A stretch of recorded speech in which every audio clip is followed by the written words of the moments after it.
Notre rôle maintenant, c'est détecter notre lumière et en profiter au maximum. Et quand on a un plaisir ou un désir, la porte s'ouvre encore plus grande. Vous comprenez, c'est quoi la lumière? Lumière, amour.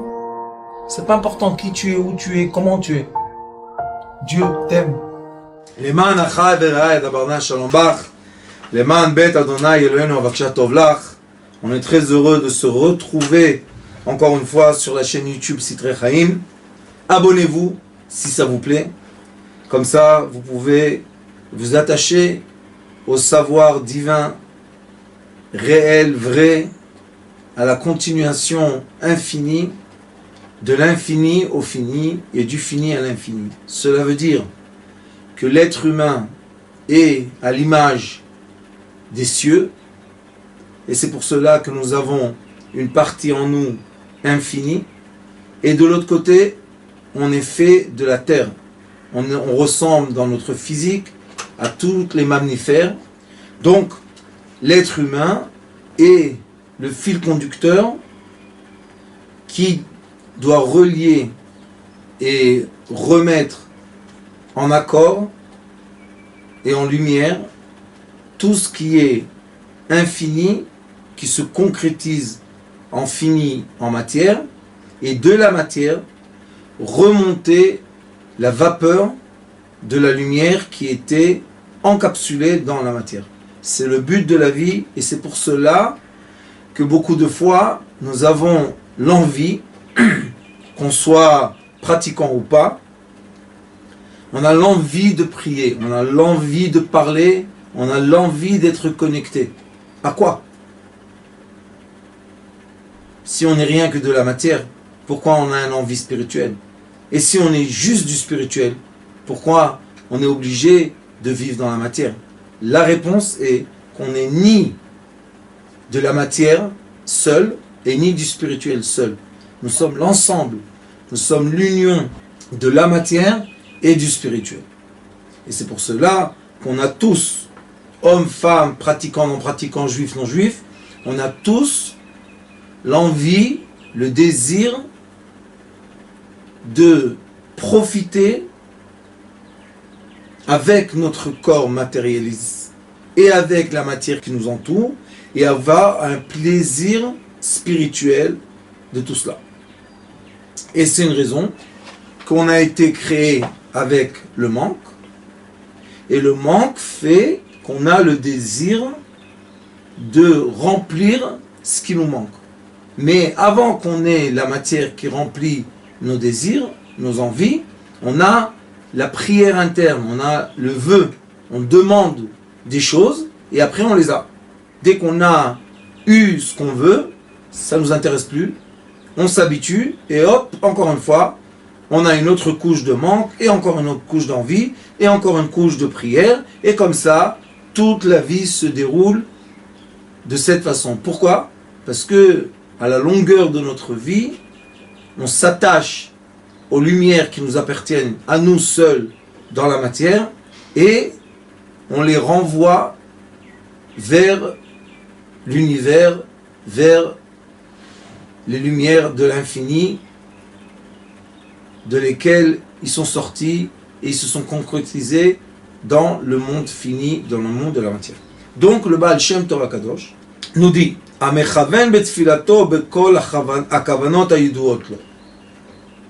quand on fait la prière, il faut qu'il y ait l'intention. Et l'intention dépend du savoir. Et le savoir de l'être humain, c'est lui qui va limiter la possibilité de l'être humain de prier. Je m'explique. Si quelqu'un saisit le monde spirituel de façon très étroite, par exemple la crainte, j'ai peur d'être puni, il va toujours prier après qu'il pense qu'il doit être puni. Donc, si je pense que je dois être puni et mon cœur dit je ne mérite pas parce que je suis quelqu'un de méchant, ma prière va dans un monde qui est le monde de la méchanceté, et au lieu d'exaucer mon vœu positivement, je vais avoir la matière négative qui va se coller à moi. Parce que dans la matière aussi, il y a le positif et le négatif. Et dans le spirituel, il y a le spirituel positif et le spirituel négatif. D'après ma conscience, vient ma prière. Et si quelqu'un, on l'éduque comme il faut, qu'un être humain, c'est la création la plus précieuse sur terre, que Dieu est notre Père, qui nous aime tout le temps, qu'il attend de nous rien que du bien, et qui veut jamais nous punir, et ses pensées ne sont pas nos pensées, et on arrête de le concrétiser et penser que c'est un être humain comme nous, là, quand je prie, je peux demander tout.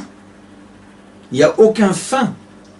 Et vous pouvez voir dans notre génération, des gens qui sont partis à zéro de leurs parents, des pauvres personnes, ils sont devenus très riches, des milliardaires et des dizaines de milliards, et même des centaines de milliards. Ils sont devenus des gens avec un pouvoir énorme. Comme on le vit aujourd'hui, cette période de Corona, qu'il y en a qui disent qu'il y a des gens très puissants dans le monde de l'informatique qui sont en train de, eux, être les vrais présidents du monde. C'est eux les vrais dirigeants du monde. Ils viennent d'où? Ils viennent de rien. Ils ont commencé de rien. C'est pas des héritiers, c'est pas des familles de royauté, ce sont des gens simples, normaux. Alors comment ils sont arrivés à ça? Comment ils sont arrivés à saisir autant de richesses et autant de pouvoir? Tout simple. Dès qu'ils étaient petits, on leur a permis de ne pas se limiter. On leur a dit, oui, tu veux faire ça, vas-y. Tu veux faire quelque chose d'autre, vas-y, essaye. Essaye, évolue. Va dans le bon sens. Et ils sont arrivés très haut. Ils ont, et j'en suis sûr que si quelqu'un un jour va faire l'enquête de ça, on va voir que dans leur classe, il y a des gens qui sont très pauvres. Mais pauvres, endettés, problématiques. Comment est-ce possible? Pourquoi? Parce que leur kavana est une kavana, leur intention est une intention négative. C'est une intention limitée et c'est une intention de punition. Je ne mérite pas. Je vais vous raconter une petite histoire, me confier à vous. Moi aussi, j'ai grandi dans cette, malheureusement, dans cette compréhension fausse de la vie. Et un jour, j'étais très jeune. J'ai travaillé dur et j'ai réussi à acheter une maison. Et j'ai appelé ma maman, j'habitais loin, et je lui ai dit, voilà maman, j'ai acheté une maison. J'étais très jeune. C'était magnifique. Et j'ai pleuré.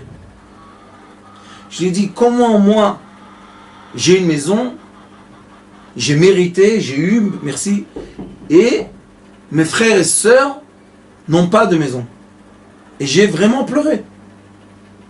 Et bien dans l'année, j'ai perdu ma maison et j'ai fait faillite. Dans l'année. Je suis monté très haut et je me suis écrasé par terre. Je suis arrivé à un stade affreux. Et après, je me suis remis en question. Je me suis dit, pourquoi? J'ai travaillé dur, j'ai gagné mon argent, j'étais dans le bâtiment, j'ai pas volé, j'étais bien. Alors pourquoi je suis arrivé à un stade, dans la même année, arrivé très haut pour moi, et après tomber très bas pour tous? J'avais plus de quoi nourrir ma fille, j'avais la première fille, et ma femme, c'était affreux. Et je suis parti travailler à la journée, comme un simple employé. Et quand je me suis remis en question, je me dis, quelle était la chose problématique qui m'a emmené à ça, à cette faillite? Et j'ai compris. Pourquoi tu as pleuré quand tu as reçu le bien? Et tu as dit, je ne mérite pas. Et quand j'ai dit, je ne mérite pas, eh bien il a dit, tu as raison, tu ne mérites pas. Eh ben on va te prendre tout ce que tu ne mérites pas. Et quand on m'a tout pris, pourquoi j'étais triste? Pourquoi j'ai pleuré?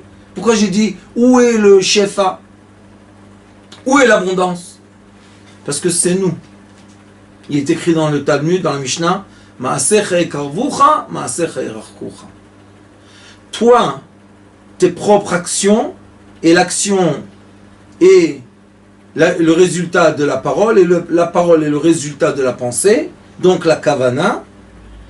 Tes kavanotes, tes pensées, sont ceux qui vont te rapprocher, et ce sont qui vont t'éloigner. J'ai une personne qui est venue me voir, et Baruch Hashem, très riche.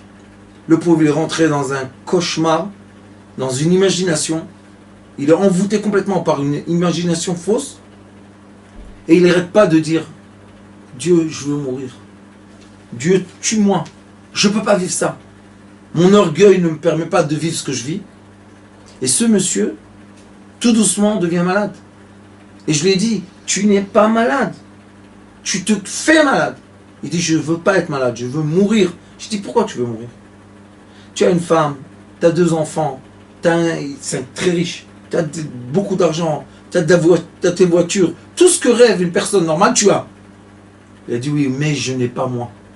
Je me suis perdu, et c'est pour ça que je veux mourir. Et ça, c'est quelque chose qu'on peut comprendre. Quand une personne se perd, où elle se perd? Elle se perd dans l'esprit. Un autre exemple, je vais vous donner pour qu'on rapproche les choses du Baal Shem Tov à notre vie. Si quelqu'un maintenant, 2 amis sont partis dans la forêt. 2 amis.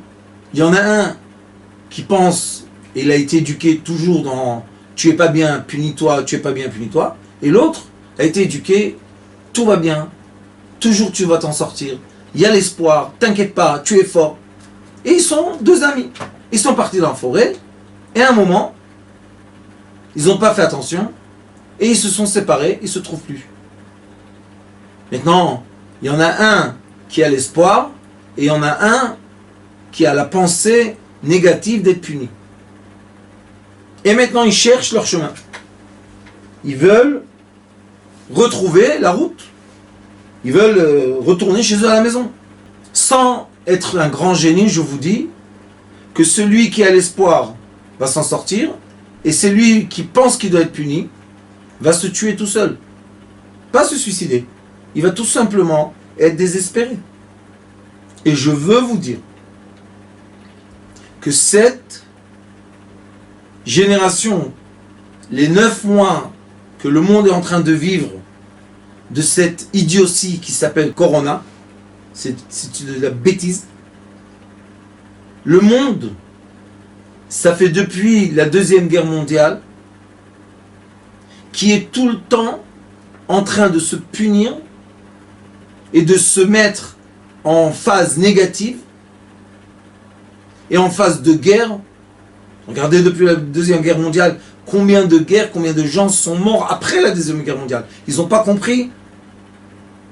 Non, parce qu'ils se punissent, ils punissent le peuple, pas les dirigeants du peuple, de ne pas avoir agi, de ne pas avoir fait attention à ce qui s'est passé. Donc les gens sont tout le temps dans la punition et ils sont tout le temps dans l'attente du malheur, du désastre. Et quand le malheur vient, ils se disent « Ah, enfin on a payé. » Mais ça ne finit pas, ça. Et c'est pour ça que les gens qui ont l'intention de payer pour le mal qu'ils n'ont jamais fait, n'arrêtent pas de créer des éléments de punition et de meurtre. Et voilà, on est arrivé à un degré tellement fou de ce que je vous dis, que l'être humain se détruit par l'information. On n'a plus besoin d'armes pour tuer les gens. L'information qu'on va leur donner, on va leur dire, voilà, l'épidémie est là pour détruire 3/4 du monde, et bien 3/4 du monde va être détruit. Et aujourd'hui, il y en a tellement qui le disent. Et comme on comprend ça, et on peut l'expliquer de façon logique, de façon philosophique, on peut expliquer ça, pourquoi nous, les êtres humains, on ne change pas d'intention? Pourquoi nous, on ne dit pas, je veux vivre, je mérite la vie, je ne dois pas être malade, parce que je ne mérite pas d'être malade pour mourir d'une maladie qui n'existe pas, qui est complètement imaginaire. Et je ne dis pas des bêtises. Et ça, c'est ce que dit le roi Salomon quand il a écrit Michelet, les proverbes. Dans le 18e chapitre, il dit que l'esprit de l'homme tient le corps. Ça veut dire que si mon esprit est bas, mon corps va mourir. Donc si je veux tuer quelqu'un, ça suffit de tuer son esprit. Mais l'esprit, c'est quoi? C'est l'intention que j'ai. Et si on va m'éduquer d'avoir de bonnes intentions, si je vis dans une ville dans laquelle il y a de la guerre, je laisse tout derrière moi. Parce que la seule richesse que j'ai est mon intention et ma vie profonde intérieure, et je prends mes enfants et je m'en vais. Pourquoi tu t'en vas? Parce qu'il y a des villes avec la guerre et il y a des villages sans guerre. Je vais dans le village. Mais non! Mais non! Tu vas pas mourir avec nous! Tu es fou! Tu te sauves de la mort! Je suis un fou, vous avez raison. Je me sauve de la mort. Mais les gens n'entendent plus rien. Les gens voient que dans les manifestations, il y a de la violence affreuse et ils repartent dans la manifestation. Ah! Tu nous dis qu'on n'a plus le droit de manifester pour être des hommes libres, la liberté de la pensée. Je leur dis oui, la liberté, on se reçoit des coups, et très très bien. Et on devient des gens pénals, au lieu d'être un docteur, un philosophe, un professeur, un employé. Pourquoi on devient pénal? Pourquoi on doit transformer nos vies, qu'une partie de nos vies c'est la prison? Parce que j'ai l'intention, je mérite la prison. Tu ne mérites pas la prison. Donc, dans cette génération, surtout dans ces jours, dans ces semaines, dans ces mois-là, on doit se renforcer dans la compréhension de l'être. Comment l'être est composé? Quelles sont nos vraies vérités? J'ai un très très bon ami, je ne peux pas dire ami, c'est un docteur magnifique, il s'appelle Dr Dreamer. Et lui, il était dans le combat tout le temps contre le coronavirus, contre les vaccins, contre tout. Hier, il est venu. J'ai parlé avec lui, je lui ai dit, docteur, est-ce qu'on n'est pas déjà plein de métaux? Est-ce qu'on n'est pas déjà assez, on mange du manger artificiel, on est dans l'artificiel. Et pourquoi maintenant tu te révoltes? Pourquoi pas tu t'es pas révolté il y a 20 ans, Dieu la nourriture, tu aurais révolté contre la nourriture. Mais la terre est pleine de métaux aussi. L'eau de la source se charge de métaux. Il m'a dit oui. J'ai dit, eh ben, la médecine chinoise en parle, ça fait il y a 4500 ans. C'est pas nouveau tout ça. Alors pourquoi tu te révoltes? Je lui ai dit, la révolte, c'est parce qu'ils ont réussi à programmer ton intention à la mort. Il était tellement choqué. Et c'est un grand, lui, c'est un immense, c'est une personne incroyable de savoir. Il m'a dit, tout de suite, je change radicalement mon discours. Tout de suite, il m'a dit, je vais maintenant dans ma clinique et je vais faire un film et tout de suite je vais changer. J'ai dit oui, tu es obligé de changer. Parce que si tu ne changes pas, le troupeau qui t'écoute vont tomber dans la falaise. Et je lui ai dit notre rôle maintenant. Ceux qui pensent, qui ont eu le rôle d'être les bergers, c'est de sauver notre troupeau. Leur donner les informations vitales, sans fin, non limitées, de se connecter, comme on dit en hébreu, à la corde de la vie. Chavlei Mashiach. Il y a une corde imaginaire qui est la connexion de l'âme à l'être humain, et on doit se rattacher à cette corde pour vivre, et non pas être désespéré, baisser les mains, et après pleurer pourquoi on tombe dans la falaise. Attrape-toi à la corde. Donc il dit, celui qui a l'intention dans sa prière, il peut avoir l'intention seulement d'après sa connaissance. Et la connaissance est l'esprit. Et l'esprit, il faut chacun, après cette vidéo, s'asseoir un peu en silence et penser. Est-ce que je souhaite pour moi le bien ou le mal? Est-ce que je souhaite pour mon prochain le bien ou le mal? Et vous allez voir que la première réponse qui va être, c'est pour mon prochain je souhaite le bien, mais moi je mérite le mal. Mais est-ce que moi, je ne suis pas le prochain de quelqu'un d'autre qui est proche de nous? Je ne suis pas le fils, le mari, le père, le grand-père? Quoi, j'ai personne autour de moi? Je suis né dans un laboratoire? Non. Je suis le prochain de quelqu'un. Donc, il y a des gens maintenant qui veulent mon bien. Mais moi, je veux mon mal. Je mérite la punition. Tu ne mérites pas la punition. Je mérite le mal. Non, tu mérites le bien. Et les sages nous ont enseigné que chaque fois que Dieu a fait sortir le peuple d'Israël de l'exil, il a fait sortir riche. Riche, très riche. Mais qui est sorti? 5%. Les 95% sont restés enterrés dans l'obscurité. Ça veut dire que chaque fois, il y a un petit pourcentage qui est capable de se démêler de l'obscurité et avancer vers la lumière. C'est pour ça que la thérapie lumière, l'enseignement de la lumière, ce qu'on fait, ça fait déjà des années, comme on a reçu de mon maître, Morichaim, Zechrono Levracha, cet enseignement, avant les gens disaient, mais de quoi il parle? Il est complètement à côté de la plaque, le pauvre. Ce rave, il ne sait même pas un rave. Et je disais, vous avez raison, vous avez raison. Mais nous, comme mon rave, on a continué le chemin, on a pris la petite bougie, on marchait dans le tunnel. Les gens disaient, mais tu éclaires le tunnel, tu es fou. Je dis, oui, oui, vous restez dans l'obscurité. Mais on continue, on continue, on continue. Et bah, au Hachem, tout doucement, encore un. Et aujourd'hui, tout le monde envoie des courriers, Internet. Oh, mais c'est pas possible. Le Rav l'avait dit. J'ai rien dit.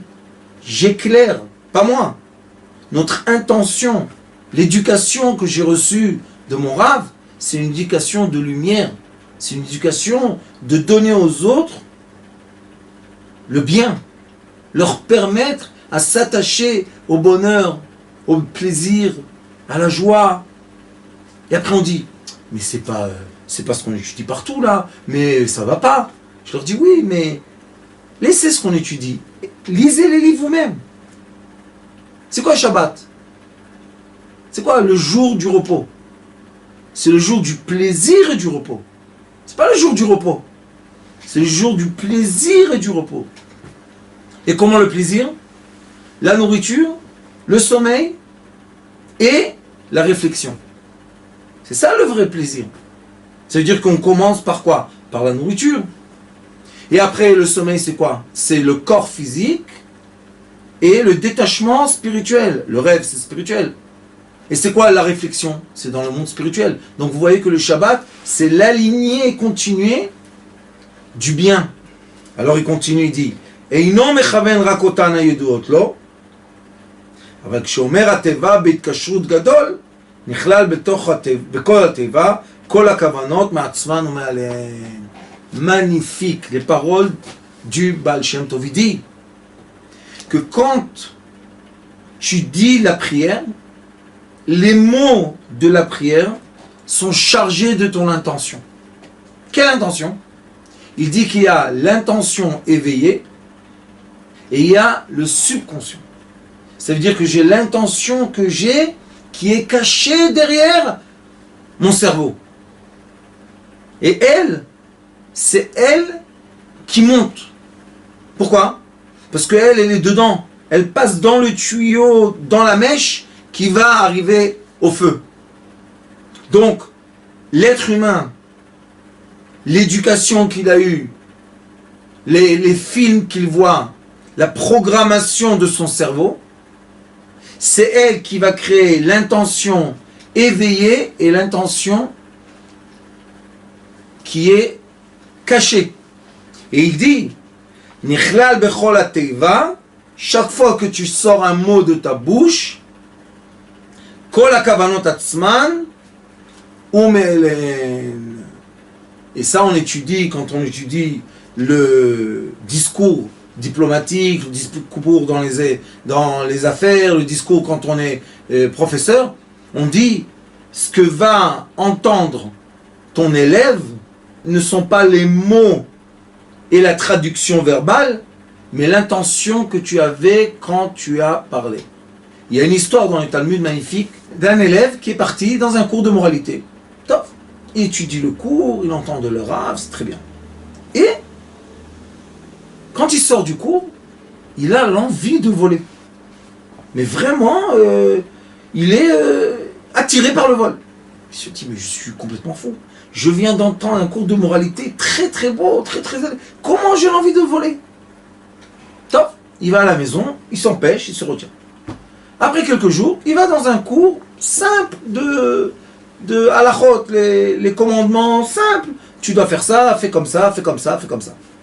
Il sort du cours, son cœur, il marche dans la rue, il est complètement collé au divin, il est complètement dans le divin. Il se dit, mais c'est pas possible. C'est un cours de comportement, ça veut dire, fais ça, fais ça, fais ça. C'est pas un cours de moralité. Bon, il n'arrive pas à comprendre la raison, qu'est-ce qu'il fait? Il va chez son rabbin.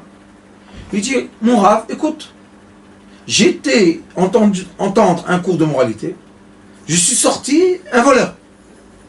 J'ai entendu un cours d'action, de comportement, mon cœur était collé au divin, explique-moi. Son Rav lui a donné la réponse, qu'est-ce qu'il lui a dit? Le rabbin qui t'a donné le cours de moralité, dedans, il avait l'envie de vol. Mais les mots qu'il a dit sont des mots moraux. Mais intérieurement, c'était pas de la moralité. Celui qui t'a donné un cours simple, de commandement simple, fais ça, fais ça, fais ça, lui dedans, c'est un grand passionné par Dieu. C'est un grand... Il est collé à Dieu complètement, lui. Et c'est ce que tu as ressenti. Donc on dit, c'est pas les mots, mais c'est l'intention qu'il y a derrière les mots. Et beaucoup de fois dans la vie, on a des problèmes avec des gens, et on se dit, mais je lui ai bien parlé. Je lui ai dit des belles mots, des belles phrases. Pourquoi il s'est fâché avec moi? Parce que intérieurement, tu n'avais pas l'intention des phrases que tu as dit. Et la Mishnah crée une règle, et elle nous dit, Shepiv velibon iyu shavim. Une personne droite, c'est quand le cœur, l'intention et les mots qui sortent de la bouche soient alignés, égales. Tu ne peux pas faire echad balev, echad bapé. J'ai une parole dans mon cœur, une autre parole dans ma bouche. Ça, c'est interdit. Pourquoi? Parce que la personne en face de toi est confuse.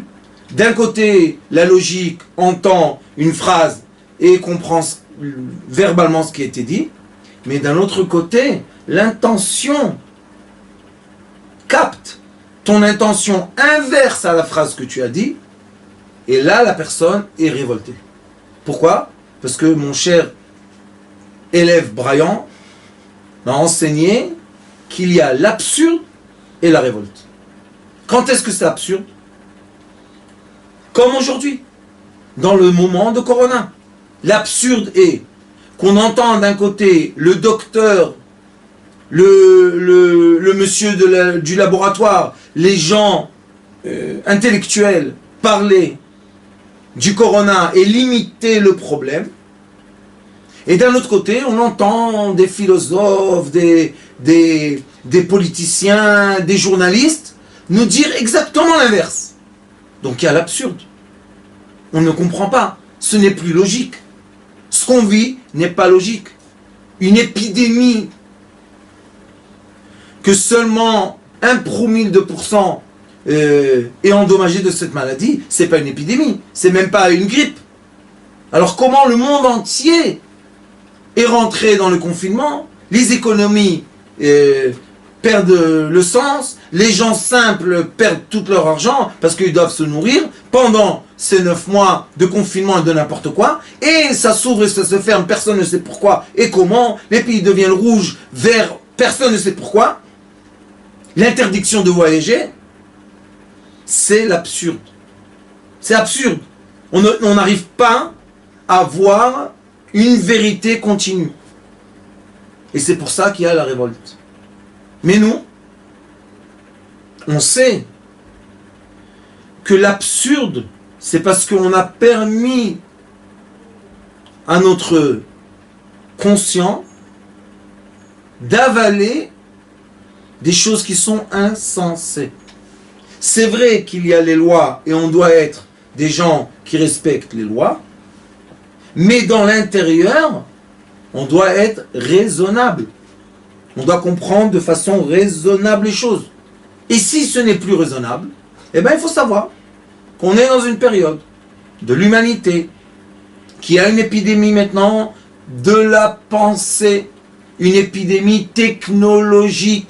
Ceux qui ne comprennent pas ça, eh bien mettez-vous en question. Il y a quelques jours, ils ont fait l'essai de voir est-ce que l'épidémie vraiment peut tuer. Eh bien vous savez ce qu'ils ont fait en Amérique? Ils ont fait tomber logiciel Google. Il y a eu un problème dans les ordinateurs. Vous comprenez la quantité d'ordinateurs qu'il faut fermer l'électricité pour que Google ne travaille plus, le logiciel ne travaille plus. C'est énorme. Il y a eu un problème.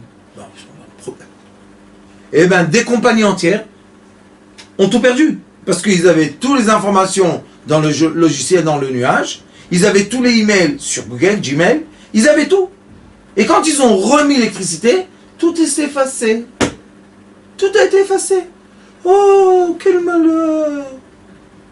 Ils ont effacé de l'Amérique une couche économique. Ils l'ont effacé. Zzz, effacé. Et maintenant, ces gens-là, qu'est-ce qu'ils vont faire? Qu'est-ce qu'ils vont faire? Et maintenant, vous allez voir qu'il va se lever un nouveau mécanisme d'argent faux qui va être les assurances. L'assurance de quoi? L'assurance de perte d'informations informatiques. Le premier qui commence va être multimillionnaire. On va vous endommager de vos pertes informatiques. Les gens vont dire, mais c'est insensé, c'est de la folie. C'est-à-dire quoi on va m'endommager? Eh bien on va te dire combien est ta compagnie, combien tu gagnes par an, ce que tu gagnes, on va te rembourser, paye-nous tous les mois 1000 euros. Et la personne, qu'est-ce qu'elle va dire? Bien sûr que je paye. C'est de la folie. Ils peuvent tout m'effacer. Mais j'ai peur. On paye. Les moutons payent. Quelqu'un devient riche. Et après, quand tu auras un problème informatique, eh ben faites attention quand vous lisez les petites lettres. Est-ce qui a été écrit? Est-ce que le problème a été fait par un hacker russe? Ou le problème a été fait par un arrêt électrique? Ou le problème a été fait par je ne sais pas quoi? Et vous allez voir que tout cela ne sont pas assurés. Mais comme les gens ne lisent pas, ils n'ont pas le temps, ils ont peur. Ils ont le temps de lire, non? Et comme les avocats qui sont bien payés par les grandes assurances vont écrire les mots exactement comme il faut pour qu'on ne soit pas remboursé, et bien voilà, les moutons vont payer des assurances très chères pour leur compagnie, pour la perte d'informations informatisées. Et encore une fois, les moutons payent les maîtres. Alors, dans la vision juive, dans la vision du judaïsme, pas de la religion, mais dans la vision céleste, il n'y a pas d'assurance, parce que l'être humain peut vivre de rien. Combien de gens ont tout perdu, comme moi, et on continue à vivre, on continue à donner des cours. Qu'est-ce qu'il y a? Tu n'as plus ce que tu avais. Mais je ne l'avais pas. C'était des chiffres dans un ordinateur. C'est pas que j'avais des caisses d'or chez moi à la maison. C'est des chiffres. On a évolué votre compagnie de tel. Vous avez les pourcentages, donc vous avez tel. On va vous donner tel crédit parce que vous êtes tel. Tout ça, c'est dans l'ordinateur. Mais en vrai, dans ma vie, qu'est-ce que je consommais quand j'avais? Je mangeais 3 fois plus? Non. Au contraire, on mange moins, parce qu'on a trop de problèmes. J'achetais? Non. Pourquoi? J'ai pas le temps d'acheter, je travaille toute la journée. De quoi tu profitais? Dormir Shabbat. Pour se réveiller, pour repartir dans une course qui emmène à rien du tout. Donc, il faut savoir qu'on vit notre esprit. Et dans l'esprit, on doit faire le travail de rentrer la lumière et l'amour et la joie et le calme et l'amitié Et quand on fait rentrer ça dans l'esprit, alors on va profiter, même de cette génération, on va profiter. Et je suis sûr et certain que s'il y a quelques personnes un peu dégourdies qui entendent cette vidéo, eh ben ils vont mettre en place l'assurance de la perte informatisée. Et ils vont devenir riches. Et ceux qui ne vont pas devenir riches, parce qu'ils n'ont pas mis en place cette idée magnifique, c'est une idée qui est venue maintenant pendant le cours. Et ils ne vont pas connaître des gens dans les assurances, ils ne vont pas mettre en place ça. Et bien après, dans un an, ils vont se dire « Eh, t'as vu comment il est devenu riche celui-là? Mais de quoi? De rien, de l'air. Il fait de l'argent de l'air. » Oui, c'est quoi l'air? L'intention, l'esprit. Je vous remercie pour votre écoute et à très bientôt sur la chaîne Sitrei Chaim YouTube.